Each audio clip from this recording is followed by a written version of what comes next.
반드시 하나님께서 축복하시는 권사님들이 되실 줄 믿습니다. 오늘 본문은 나사로와 한 부자의 이야기입니다. 본문은 가난한 나사로와 한 부자 사이에 극명하게 다른 처지를 부각해서 보여주고 있습니다. 부자는 값비싼 옷을 입고 물 쓰듯 돈을 쓰면서 하루하루를 살아갑니다. 가난한 나사로는 그 부자의 집 문 앞에 버려져 있었는데 온몸이 종기투성이었습니다. 부자의 상에서 떨어지는 것으로라도 배불리 먹어봤으면 소원이 없는 사람이 나사로였습니다. 이후에 두 사람은 죽었습니다. 처지가 완전히 역전됐습니다. 비참했던 나사로는 아브라함의 품에서 안식하며 영원한 복을 받았고, 부자는 지옥에서 불꽃 가운데 극심한 고통을 당하며 혀에 물 한 방울 닿기만을 고대하는 처지가 되어버렸습니다. 살아생전에 나사로는 부자의 상에서 떨어지는 것이라도 얻어먹기를 그렇게 고대했었습니다. 그런데 이제 죽어서는 부자의 처지가 그렇게 바뀌어서 나사로가 손가락으로 혀에 물을 찍어주기만을 바라는 상황이 된 것입니다. 왜 이런 반전이 일어났는지에 대해서 본문은 다음과 같이 설명합니다. 괜찮으시면 25절을 같이 한번 읽어보겠습니다. 아브라함이 이르되 너는 살았을 때에 좋은 것을 받았고 나사로는 고난을 받았으니 이것을 기억하라. 이제 그는 여기서 위로를 받고 너는 괴로움을 받느니라. 아멘. 이 부자가 지옥에 간 것은 살았을 때에 좋은 것을 받았기 때문이라고 말씀합니다. 즉 부자였던 점이 지옥으로 간 원인을 제공했다는 말씀입니다. 이 말씀은 곡해하지 않으시기를 바랍니다. 부자라서 지옥에 갔다는 말이 아닙니다. 모든 부자는 지옥에 간다, 이런 말씀도 아닙니다. 부자이기 때문에 더 불리해지기가 쉬웠다는 말씀입니다. 이 부자는 가진 재물이 많아서 쉽게 불의해졌고 그 결과 지옥에 가게 되었습니다. 사랑하는 여러분, 부유해지면 부유해질수록 더 의롭게 살기가 쉽지가 않습니다. 그래서 부자가 천국에 가기 힘들다는 말씀이 성경에 여러 군데 발견됩니다. 예수님은 부자 청년과의 만남 후에 이렇게 말씀하셨습니다. 누가복음 18장 25절에 이렇게 말씀하셨습니다.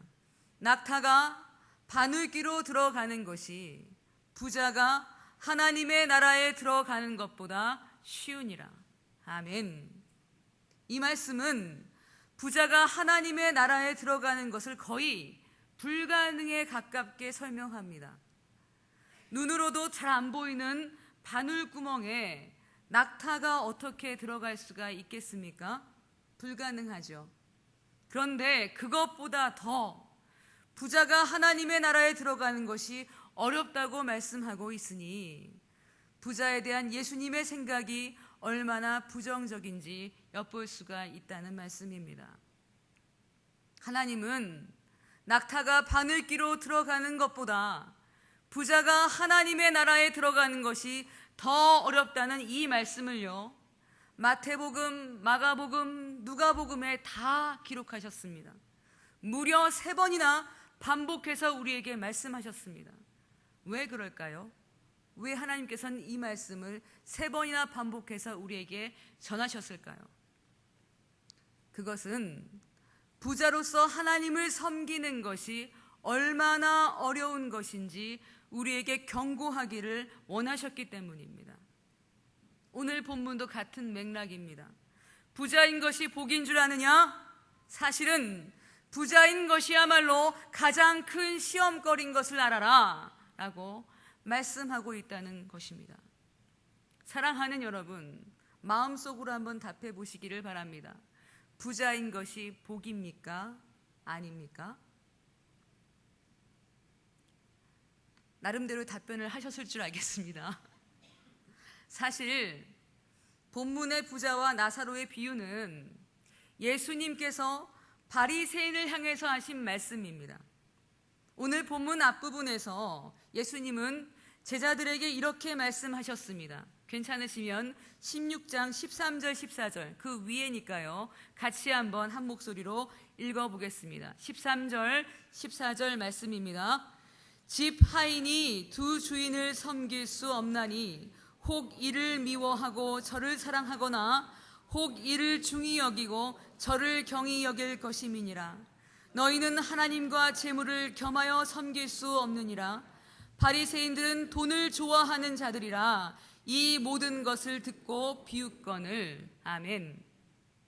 예수님께서는 하나님과 재물을 겸하여 섬길 수가 없다고 말씀하셨는데 바리새인들은 이 말씀을 듣고서 비웃었습니다. 그래서 예수님께서는 이 바리새인들을 교훈하시기 위해서 오늘 본문의 부자와 나사로의 이야기를 말씀하신 것입니다.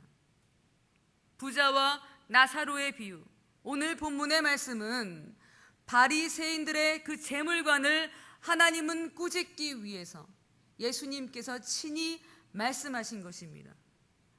당시 바리새인들의 재물관은 예수님의 뜻과는 완전히 많이 어그러져 있었습니다.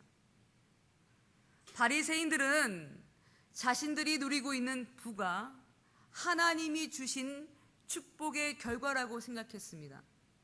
신명기와 같은 구약 성경을 살펴보면은 하나님을 경외하고 그 계명을 따르는 사람에게는 풍성한 물질의 복이 약속되어 있습니다. 그렇기 때문에 자신들이 부자인 것은 율법대로 살고 열심히 신앙생활을 했기 때문이라는 것입니다. 바리새인들은 자신들의 재물은 열심히 율법대로 산 대가라고 생각했습니다. 그래서 마음껏 누리고 즐겨도 된다고 제멋대로 해석했습니다. 그들은 더 부자가 되고 싶어 했습니다. 그것이 복받는 증거라고 그렇게 생각했습니다. 사실 이러한 생각은 그렇게 생소하지 않습니다. 이 시대의 교회 안에도 팽배한 생각입니다.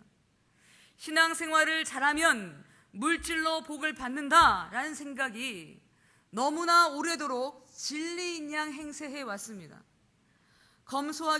검소하고도 소박하게 사는 사람들은 마치 복을 받지 않은 것처럼 비웃고, 넉넉하지 않아도 최선을 다해서 하나님을 섬기는 사람들을 향해서 마치 죄가 있어서 물질의 복을 받지 못한다고 정죄하는 경우도 적지 않았습니다. 그러나 이러한 생각은 바리새인과 같은 생각입니다. 하나님의 말씀을 자기 유익을 위해서 곡해한 것입니다. 사랑하는 여러분, 하나님은 결코 우리에게 부자가 되라고 말씀하시지 않으셨습니다. 믿으십니까? 하나님은 우리에게 부자가 되라고 말씀하지 않으셨습니다. 오히려 하나님은 재화를 이 땅에 쌓아두지 말라고 말씀하셨습니다.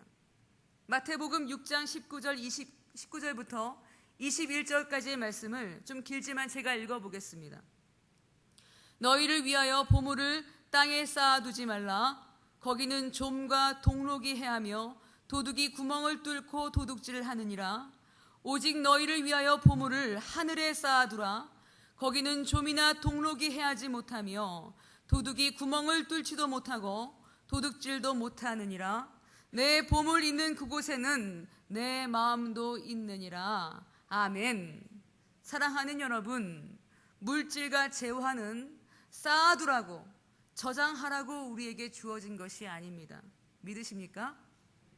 더 많은 물질을 가지려고 하면 할수록 우리의 마음은 변질되게 되어 있습니다. 더 불의해질 수밖에 없습니다. 왜 물질을 많이 가질수록 불의해질까요? 첫째로, 많은 재물을 가질수록 우리는 하나님을 의지하지 않게 되기 때문입니다. 성경에서 말하는 의인은 옳은 일을 해서 의인인 것이 아닙니다. 기독교에서 말하는 의인은 하나님을 의지하는 사람이 의인입니다. 누가 의인이라고요? 하나님을 의지하는 사람. 옆에 있는 분에게 이렇게 말씀해 보겠습니다. 하나님을 의지하는 사람이 의인입니다. 아멘. 하나님을 의지하는 사람이 의인입니다. 의인은 자신의 부족함을 아는 사람입니다. 그래서 하나님을 의지하지 않으면 아무것도 할 수 없다는 겸손함으로 살아가는 사람입니다. 의인은 하나님만 전적으로 의지하는 사람입니다. 그런데 부자는 대개 하나님을 의지하지 않아도 되는 환경 속에 노출되어 있습니다. 가지고 있는 돈이 이미 미래를 보장해 줍니다. 돈으로 웬만한 일을 쉽게 해결할 수 있습니다. 더구나 돈은 자신의 능력을 과신하는 자부심이 되기도 합니다. 교만은 하나님이 제일 미워하시는 것인데 부자는 그 누구보다도 교만하기가 쉽다는 말씀입니다. 부자가 되기 원하는 마음도 마찬가지입니다. 하나님을 의지하기보다는 돈을 의지하려는 심리가 뒤에 깔려 있는 것입니다. 둘째로, 안락하고 풍요로운 삶을 사는 사람들은 다른 사람들의 아픔을 헤아리기가 어렵습니다. 오늘 본문의 부자도 나사로의 아픔을 전혀 인식하지 못하는 모습을 보여줍니다. 고통을 당해본 사람이 그 고통을 압니다. 상처를 입은 사람이 동일한 상처를 입은 사람을 치유할 수가 있습니다. 반대로 안락하고 편안하며 아무런 어려움이 없는 삶을 사는 사람들은요, 아픔을 감지하는데도 둔감하게 되어 있습니다. 본문의 부자가 왜 나사로를 돌보지 않았겠습니까? 눈으로 보지 못해서가 아닙니다. 정말 그 사람의 아픔이 내 아픔처럼 여겨졌다면 절대로 그렇게 처참하게 내버려 둘 수는 없었을 것입니다. 이 부자는 자신의 안락함, 돈을 쓰고 과시하는 데에 푹 빠져 있었기 때문에 나사로의 아픔을 헤아릴 수가 없었다는 말씀입니다. 셋째로, 재화를 쌓아두면 쌓아둘수록 마음을 돈을 모으는 데 빼앗기게 되어 있습니다. 그것이 인지상정입니다. 부자 중에서 나는 많이 가지고 있으니까, 충분하니까 이제 돈을 벌지 않겠다, 이렇게 말씀하는 부자는 거의 없습니다. 부자일수록 더 돈을 벌려고 합니다. 돈을 모으는데 더 쉽게 마음을 빼앗겨 버립니다. 마음을 지배하는 것이 인생을 지배하는 법입니다. 그래서 하나님께서는 마음을 다하고 힘을 다하고 뜻을 다하여 내 하나님 여호와를 사랑하라, 이렇게 말씀하셨습니다. 이 말씀은 하나님으로 하여금 그 마음을 지배하도록 하라는 말씀입니다. 마음을 다하라고, 힘을 다하라고, 뜻을 다하라고, 그렇게 하나님을 쫓으라고 하나님은 말씀하셨다는 것입니다. 그런데 돈을 조금이라도 모은 사람들, 조금이라도 모인 사람들은요, 돈을 모으는 것이 즐거움이 되어 버립니다. 더 돈을 모으고 싶어서 여기저기 돈을 더 잘 벌 수 있는 곳을 기웃거리고 자꾸 관심을 두게 됩니다. 그러니 하나님이 그 마음을 다스릴 여지가 없습니다. 점점점 타락해지고 불의해지며 점차로 하나님과 멀어지게 된다는 말씀입니다.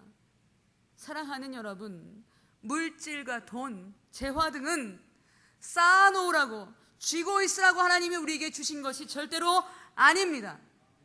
풍족하라고, 넘치라고, 미래를 든든히 하라고 주신 것이 아닙니다. 다른 사람보다 더 안락하게 살라고, 특권을 누리라고 주신 것이 아닙니다. 오히려 필요한 것 이상의 재물은 다 손을 펼쳐서 나누어 주라고 주신 것입니다. 믿으십니까? 신명기 15장 7절부터 8절에는 이렇게 말씀합니다. 그 가난한 형제에게 내 마음을 완악하게 하지 말며 내 손을 움켜쥐지 말고 반드시 내 손을 그에게 펴서 그에게 필요한 대로 쓸 것을 넉넉히 구워주라. 아멘. 반드시 내 손을, 반드시 피라고 말씀했습니다. 필 때도 있고 안 필 때도 있고가 아니라 반드시 내 손을 그에게 펴라, 이렇게 말씀하셨다는 사실입니다. 신명기에는 하나님을 경외하는 사람에게 물질의 복을 주신다는 말씀만 있는 것이 아닙니다. 반드시 손을 펴서 넉넉히 나눠주라는 말씀이 같이 공존한다는 사실을 기억하시기를 바랍니다. 바리새인들은 율법을 연구하는 사람들이었습니다. 누구보다 율법을 더 많이 알고 구절들에 밝은 사람들이었습니다. 그럼에도 불구하고 욕망의 눈이 어두워지니 하나님의 뜻은 외면하고 점점 자신들에게 유익한 말씀에만 집중해서 사람들을 잘못 가르치고 있었던 것입니다. 오늘 본문에서 부자는 지옥의 불꽃 가운데서 고통 속의 아브라함에게 부탁을 합니다. 27절, 28절을 같이 한번 읽어보겠습니다. 부자가 뭐라고 부탁하는지 27절, 28절을 같이 읽어보겠습니다. 이르되 그러면 아버지여 구하노니 나사로를 내 아버지의 집에 보내소서. 내 형제 5이 있으니 그들에게 증언하게 하여 그들로 이 고통받는 곳에 오지 않게 하소서. 부자는 뭐라고 말했습니까? 너무 고통스러우니 내 형제들만은 이 지옥에 오지 않게 해달라고 부탁했습니다. 죽었던 나사로가 살아나서 그들에게 회개하라고 권면하면 그들이 회개할 것이라고 그렇게 생각했습니다. 그래서 아브라함은 뭐라고 말했습니까? 31절을 같이 읽어보겠습니다. 이르되 모세와 선지자들에게 듣지 아니하면 비록 죽은 자 가운데서 살아나는 자가 있을지라도 권함을 받지 아니하리라 하였다 하시니라. 아멘.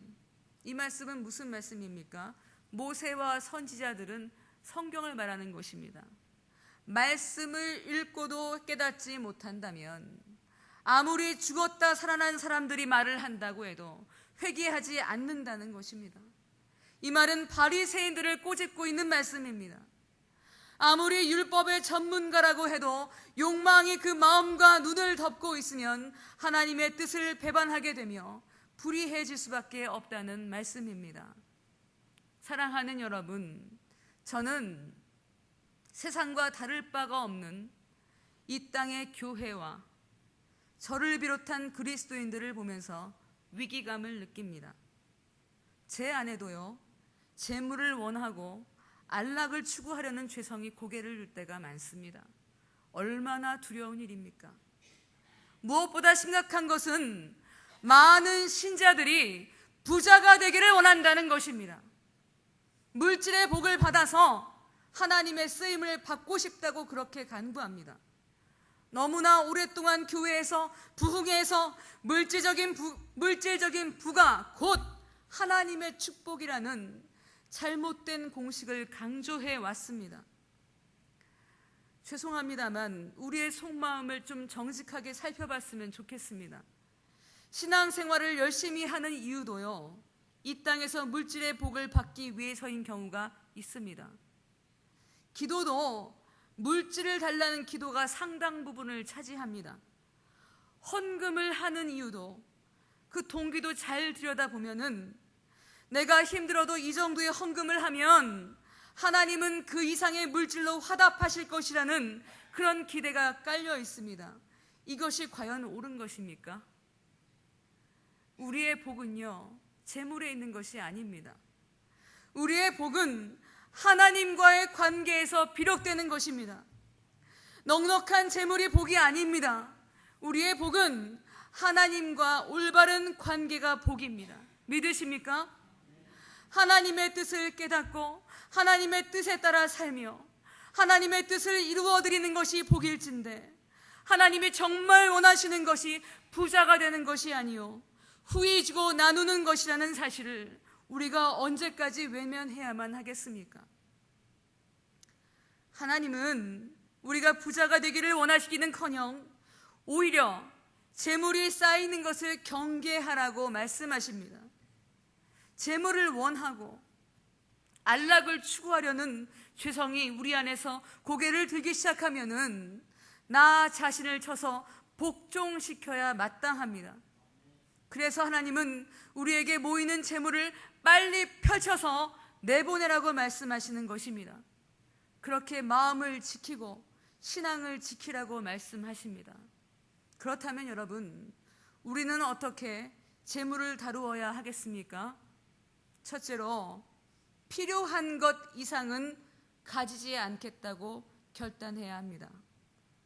필요한 것 이상은 내 욕구를 위해서 써서는 안 되는 돈입니다. 하나님 앞에 기도하면서 내 생활을 묵상하다 보면은 어느 범위가 내게 필요한 것이며 나머지는 쌓아두는 것인지를 깨달을 수가 있습니다. 그런데 내게 필요한 것은요, 내가 원하는 것과는 다른 것입니다. 옆에 있는 분하고 이렇게 한 말씀을 나눠보겠습니다. 필요한 것과 원하는 것은 다릅니다. 내가 원하는 것은 필요한 것이 아닙니다. 내가 원하는 것은 내 욕망에서 비롯된 것입니다. 이것은 한도 끝도 없습니다. 한계를 정할 수가 없습니다. 내가 원하는 것을 필요한 것이라고 생각하면 아무리 많이 벌어도 나눌 만큼의 여력이 없어집니다. 하나님과의 사귐이 깊어지고 성숙하면 성숙할수록 점차 내게 필요한 것과 원하는 것을 구별할 수가 있게 됩니다. 하나님을 의지하면 가능한 일입니다. 부자 청년에게 예수님이 모든 재산을 팔아서 가난한 사람에게 나누어 주라고 말씀하셨을 때에 부자 청년은 근심하면서 떠나갔습니다. 예수님께서는 그런 부자 청년을 보시면서 낙타가 바늘귀로 들어가는 것이 부자가 천국에 들어가는 것보다 쉬울 것이라고 말씀하셨습니다. 그때 놀란 제자들이 그럼 누가 구원을 얻을 수 있습니까? 이렇게 예수님께 여쭤봤습니다. 그때 예수님이 뭐라고 말씀하셨습니까? 무릇 사람이 할 수 없는 것을 하나님은 하실 수 있느니라. 아멘. 사랑하는 여러분, 하나님은 하실 수 있습니다. 믿으십니까? 우리 안에 있는 물질의 욕구, 편안하고 안락하려는 욕망을 깨뜨리고 정한 마음을 창조하는 일은 오직 하나님만이 하실 수가 있습니다. 하나님을 의지하면 재물을 향한 욕구를 이겨낼 수가 있다는 말씀입니다. 지금은 여러모로 부족하다고 해도 아직 성숙하지 못해서 여전히 돈을 모은 데 마음을 뺏기는 연약함이 있다고 해도 돈을 아직은 욕망을 위해서 쓰는 부분이 있다고 할지라도 지금 있는 모습 그대로 하나님께 나아가면 하나님은 우리의 마음과 영혼을 친히 고쳐주실 것입니다.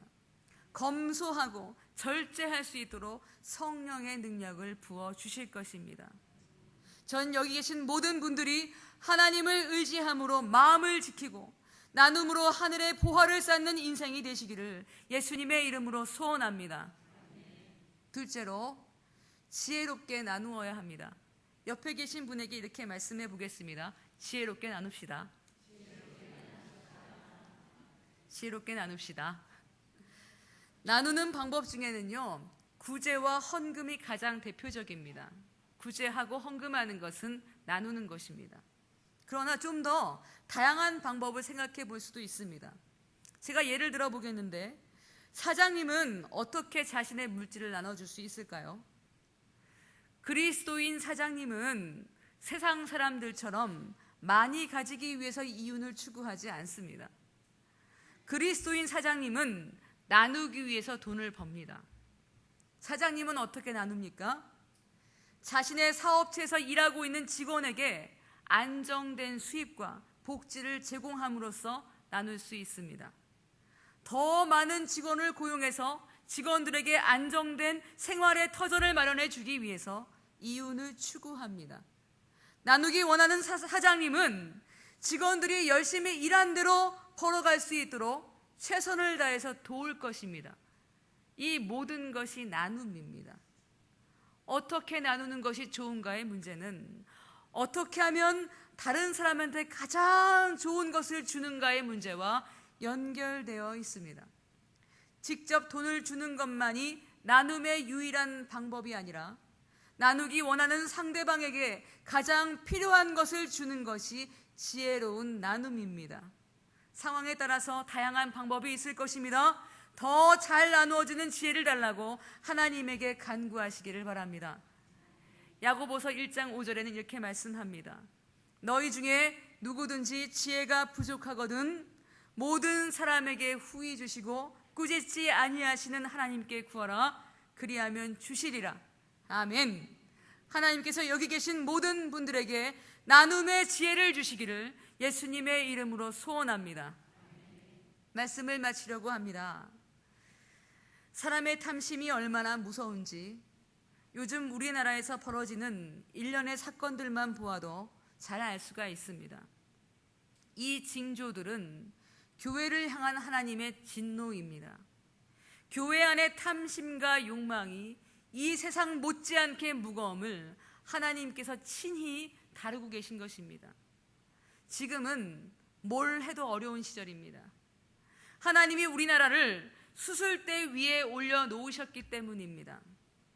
하나님께서는 우리 신자들을 교회들 안에 있는 물질의 우상을 제하실 때까지 예전과 같은 번영을 허락하지 않으실 것입니다. 이미 우리에게 맘모니즘은 영혼을 죽일 만큼 강력한 세력이 되어 있기 때문입니다. 하나님은 무엇보다 지금 믿는 자들에게, 신자들에게 나눔을 가르치기를 원하십니다. 검소하고 절제하며 필요한 것 이상의 것을 기꺼이 나눔으로써 하나님의 뜻을 이루시기를 바랍니다. 하나님이 친히 진노의 막대기를 드시고 우리를 고치시기를 원하시는 이때에 엎드려 회개하고 하나님의 뜻에 온전히 순종하시는 성도님들이 되시기를 예수님의 이름으로 축원합니다. 기도하겠습니다. 하나님 아버지 사랑합니다.